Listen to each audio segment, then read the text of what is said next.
Okay, so yung next tutorial natin naman, so i-modify natin yung pointer value natin. So, doon na tayo straight sa code. So, yung una natin, ito yung pointer natin na i-access. So, alam na natin yung paano mag pointer, di ba? May access na tayo dito sa variable na to. Address niya sa PTR. So, itong PTR pag piniprint, ipiprint natin yung address, yung value. So, di-reference to. So, i-declare natin yung ito, change the value of the pointer.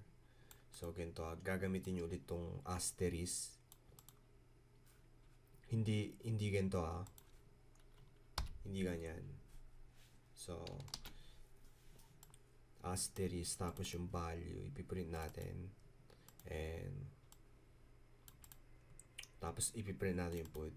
Ibig sabihin, ano na siya, equal na siya sa change natin. Kasi may access natin siya dito sa address na to. Okay, ito napakadali lang na ito. Isipin nyo may access lang kayo sa address na sa pinopointer nyo.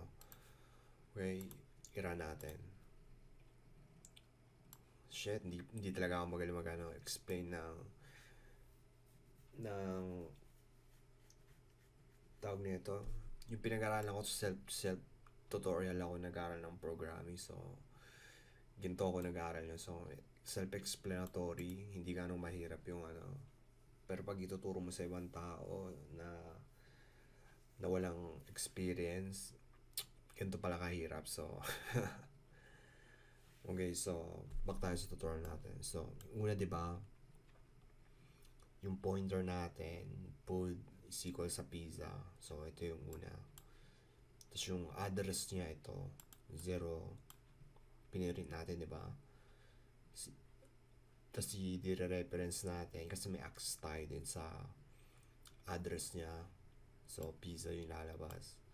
So, i-change natin yung value sa hamburger. So, pati yung food is equal na sa hamburger kasi change natin yung value. So, ito yun. Paano gagamitin yung pointer, papalitan natin, i-modify natin yung value. So, hindi para lang siyang regular na value. Pero ang tatandaan nyo lang, itong asterisk. Okay, so tapos na tayo sa pointer, pati reference, doon na tayo sa function.